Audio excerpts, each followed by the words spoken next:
moving towards our next session, I would like to request Dr. Pratibha Kane to take up this next session on medical legal aspects in anesthesia.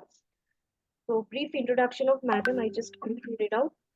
She is MD Anesthesia LLB NPM, presently associated with Jahangir Hospital Pune as Senior Consultant Anesthesiology, and uh, she is past president of ISC Pune City, postgraduate teacher examiner of DNB Anesthesiology, medical legal consultations and training in communication skill. She had won gold medal for MD Anesthesiology. So I welcome ma'am to take the session forward. Over to you, ma'am. Good evening to all the viewers, and thank you to the Kahoot team for this invitation. I hope my slides are visible. Yes, ma'am, it's visible. Well, this is really a very important session, and my topic is medico-legal aspects in anesthesia. First, let us get some facts. Litigation against doctors is increasing at an exponential rate. The Business Standard in April has put this figure to 5.2 million cases in a year. And we have to understand the reasons. The patient of today is aware of his rights to information, autonomy, and his right to compensation. And he wants to make the doctors accountable. Medical jostling, aggressive lawyers, a pro-patient biased judiciary, and large compensations add to our risk. Easy digital processes for complaints like e-filing, zero FIR, is likely to increase this number. Now, panic, pressure, and stress of facing a medico-legal event can negatively affect not just your practice, but also our lives. And it is only through understanding the law and the legal precedents that we can use this knowledge to fortify our clinical skills to prevent litigation or offer a formidable defense. We must not have another Archana Sharma. So the most common allegation against doctors in general is medical negligence. Medical negligence is an act or omission which a prudent or reasonable doctor would not have committed. But the law of medical negligence is not codified. So to prove medical negligence, either of these two conditions must be established. One is that the doctor does not have the necessary skills, which is interpreted as qualifications and certifications recognized by the NMC. And second is that the doctor did not exercise these skills in accordance to the established standard of care at that time. This is civil negligence, and it is triable usually under the Consumer Protection Act of 2019 now. The principle of vicarious liability for acts of juniors and untrained staff applies, and the limitation period is 2 years. For negligence to be termed criminal negligence, the act or omission needs to be gross negligence, having an element of recklessness, carelessness, sheer lack of concern for patient safety, and maybe an intention to cause harm. But the problem is that gross is not defined and it is subjective. What I might find gross, somebody else may not. So in criminal negligence is usually alleged by relatives in cases of perioperative death. The relatives file an FIR at the nearest police station. The police inspector will usually carry out some preliminary inquiry to check if there is prima facie negligence. The police commissioner will set up an expert committee which looks into the document to certify whether elements of gross negligence exist in the treatment given. Understand the responsibility of this expert committee. It's only if the expert committee finds gross negligence can the police take further steps. At this point, I would like each one of you to download this judgment of Jacob Matthews versus State of Punjab in 2005. It gives guidelines to protect doctors from indiscriminate legal action in criminal cases. So we have rights, and these are to be enforced with the help of a lawyer. So quote in your defense, Section 18 of the new BNS, that it was an accident during a lawful act, and Section 26, which says that it was not intended to cause death. It was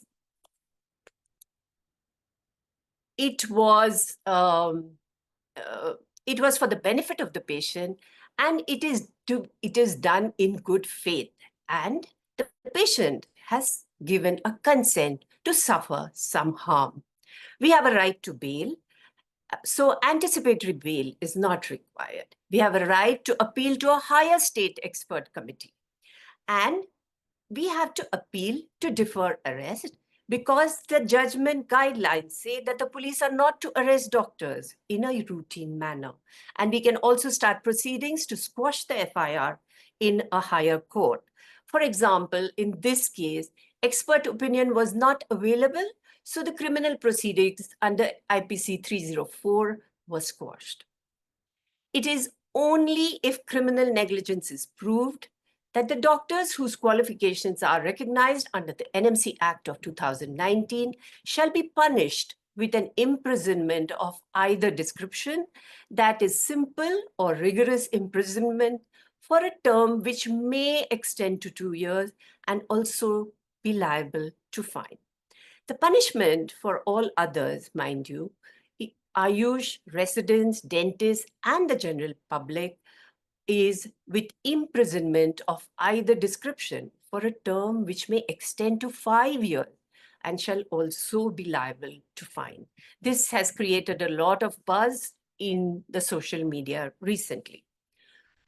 The classification of this offense is cognizable, bailable, non-compoundable, and triable by a magistrate of first class. The principle of vicarious liability does not apply in any criminal negligence, and there is no real specific limitation period. Anesthesiologists are also liable for contravention of provisions of statutory laws. Illegal transplants, illegal MTPs continue to happen with the help of the anesthetist, and we are held as co-conspirators. We cannot get away by saying that we did not know that the procedure was illegal. The courts expect us to know what our surgeons are doing. Everyone who is using the ultrasound, see that you are registered with the local PCPNDT appropriate authority. We must also be familiar with the Drugs and Cosmetic Act 1940 and now Rules 1945 and the new Narcotic Drugs and Psychotropic Substances Act, because there are provisions for prescription, use, storage, transport, and sale of Schedule X and Schedule H drugs, which we normally use. These offenses are cognizable and non-bailable. Sharing patient identifying information on social media is breach of confidentiality and privacy. In this case, the 3 doctors, they shared C-section photographs of triplets on WhatsApp, and they were booked under the IPC, under the IT Act, and it is also medical misconduct. The new section would be Section 77. Please understand that our mobile phones are usually confiscated in all criminal proceedings, and the information on the phone can be used as primary evidence. Let us now move on to professional conduct and professional misconduct, which has been stated clearly in the National Medical Commission Registered Medical Practitioner Professional Conduct Regulations of 2023. NMC is our ethical watchdogs for allopathy practice, and the NMC can take disciplinary action, either suo motu or on a complaint. They can give you warning notices, They can suspend your license to practice for a period or for repeated violations, even a permanent suspension. Coming to a very important question which gets asked all the time is experience enough? And to practice beyond your qualifications is negligence per se.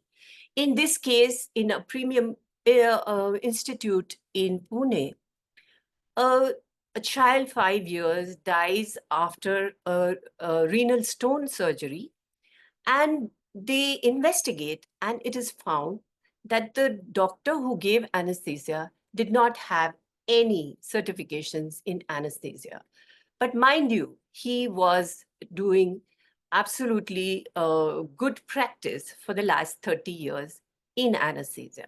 Now, the hospital has been made liable for um, employing people who are not qualified. Also, it is professional misconduct because in Chapter 13C, it is clearly stated that the RNP shall not claim to be a clinical specialist unless he or she has NMC recognized training and qualification in that specific branch of modern medicine. The lists of the post-graduations and super specializations are supposed to be on the NMC website. Coming to another very frequently asked question is, should we work professionally with non-allopathy persons? And similarly, it is stated that the registered medical practitioner shall not associate professionally with any unqualified person to perform any treatment, procedure, or operation. Let us now look at some case precedents related specifically to anesthesia practice. Pre-anesthesia consultation and its documentation is a non-negotiable standard of care. A PAC not documented by itself is held as deficiency of service. Now, in this case, there was a 40-year-old patient, hypertension noted by the cardiologist and anesthetist at PAC, but ECG and further tests were not advised. He was taken up for a non-elective, for an elective non-emergency fixation of a radial deformity. Patient has a cardiac arrest during surgery and died, and negligence is held. This is an old case of 1996, and the compensation awarded was 4,15,000. Look at the apportionment of liability: 60% to be paid by the anesthetist, 30% by orthopedic surgeon, and 10% by the cardiologist. Mind you, this is a landmark case, and this case emphasizes the need to share responsibility of optimization with physicians and cardiologists. Consent is the most litigated document, and a separate anesthesia consent highlights the fact that the risk of anesthesia is over and above the risk of surgery. For a legally defendable consent, it must have 4 elements. 1, that information about options and their benefits is given. There is a discussion of risk. Patient preferences have been addressed and questions answered. There has to be an agreement on the plan of anesthesia through what is now called shared decision-making. And then, of course, the formality of signing by all the competent patients. Only if the patient is not competent, then proxy consent is required. A high-risk consent must be taken in collaboration with the surgeon and physician if it has to have any defendable value. Consent for death on table is bad in law because we are actually asking the patient to sign his life away. The NMC has clearly recommended a video consent for transplant surgery. Consequences of an invalid consent are serious. It is deficiency of service, it is professional misconduct, and it can be brought in as criminal litigation, that is criminal force and assault. Like in this case, 11 doctors were booked for the death of a cardiac patient during cardiac surgery because the mother said that the risk was not explained, and the board has held the consent as invalid. In an emergency, consent is not required to save life and limb. And operating in good faith for the benefit of the patient without consent is not an offense according to the new BNS section 30. Coming to intraoperative deficiencies, which are cause for litigation and the most difficult to defend, is wrong patient, wrong site surgery. It is taken as a res ipsa loquitur in the sense that no other proof is necessary. It continues to happen. The last one we have seen is on 17th of May this year, and the whole team is held responsible. So it is important to have the safe surgery checklist mandated in spirit, not in the letter. Allegations of anesthesia overdose usually hit the headlines in the times when there is unanticipated deaths in the intraoperative period. And all efforts must go, like we have said before, to preventing drug error. In this case, a patient death due to CO2 embolism during laparoscopic procedure, surgeon and anesthetist told to pay 33 lakh compensation. Now, it is highly recommended that one uses ETCO2 monitoring for laparoscopic surgery, for enhancing patient safety and giving early warning signs. In these three cases, it has been specifically mentioned that negligence has been held for the lack of a defibrillator. And the judgment actually says it shows callousness and overconfidence in the doctors. This is a case of criminal negligence against 3 doctors for the death of a patient operated for a hysterectomy without ventilator facility and other life-saving equipment. The crime is under Section 304A, which is a bailable offense, but now they have asked that to be read with Section 34 of the IPC old, which is criminal conspiracy.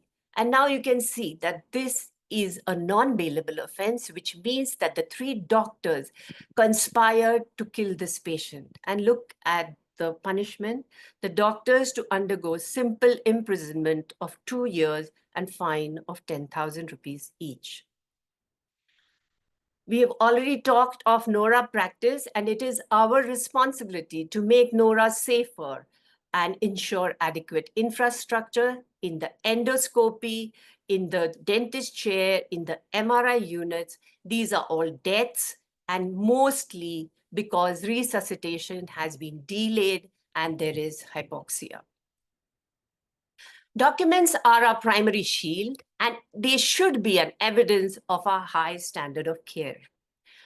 So poor documents, we all know, is poor defense, and no documents means no defense. In this patient, 29-year-old, for a very minor procedure, evaluation under anesthesia for post-hemorrhoidectomy pain. In the recovery, he had cardiac arrest, and later he dies. And it was found on investigation that the CPR notes were not written. This has also been held as res ipsa loquitur, and 57.6 lakhs to be paid by the 4 parties: anesthetist, surgeon, medical director, and hospital jointly or severally. Now, fabrication of documents is a crime under the new BNS section 238, 239, and 40. In this case, in 2010, there was a cardiac arrest after induction of general anesthesia for an LSCS surgery, and the patient was declared dead in 1 hour. The anesthesia record stated that the cause of anaphylaxis was due to injection thiopentone, but the autopsy report reports a fracture of the left sacroiliac joint with a large hematoma and 200 ml blood in the peritoneal cavity, mostly because of a death of a fall from the operating table. Now, the anesthetist and the hospital have been held responsible for a cover-up. And look at the compensation. It's 1.6 crore compensation awarded, 1.5 to be paid by the hospital, and 10 lakhs by the anesthetist. And there is a very, very wise saying which says that alter records and lose the case. Delay in transfer of the patient and death en route are reasons for distress, violence, and litigation. This is a 2014 case, a planned cholecystectomy in a 50-year-old lady. There is a portal vein injury, bleeding is not controlled, and the patient is shifted to PGI Chandigarh. Now, the patient deteriorates on the way, so admitted to Fortis Mohali, and the patient dies. Now, 40 lakhs compensation has been awarded for on the hospital and the surgeon, but the negligence held was the patient was competent, but only the father has signed the consent form. Unnecessary delay in transferring the patient to a bigger hospital, and the anesthetist did not accompany a patient who is in shock. The technicians have transferred the patient, and 40 lakhs has been awarded.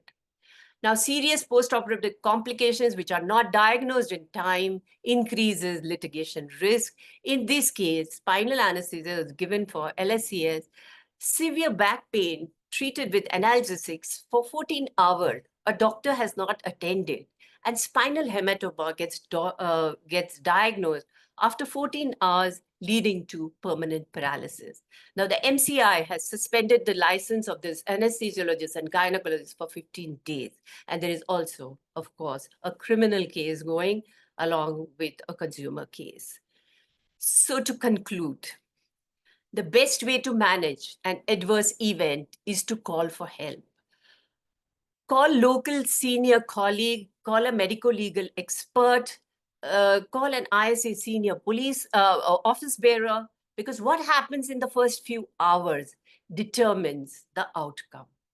And finally, with our focus on patient safety, let us communicate effectively, not just with our patients, but with our teams. Let us ensure detailed documentation of our decisions and our actions, and these will safeguard our practice from the inevitable tsunami of litigation. Thank you for your attention.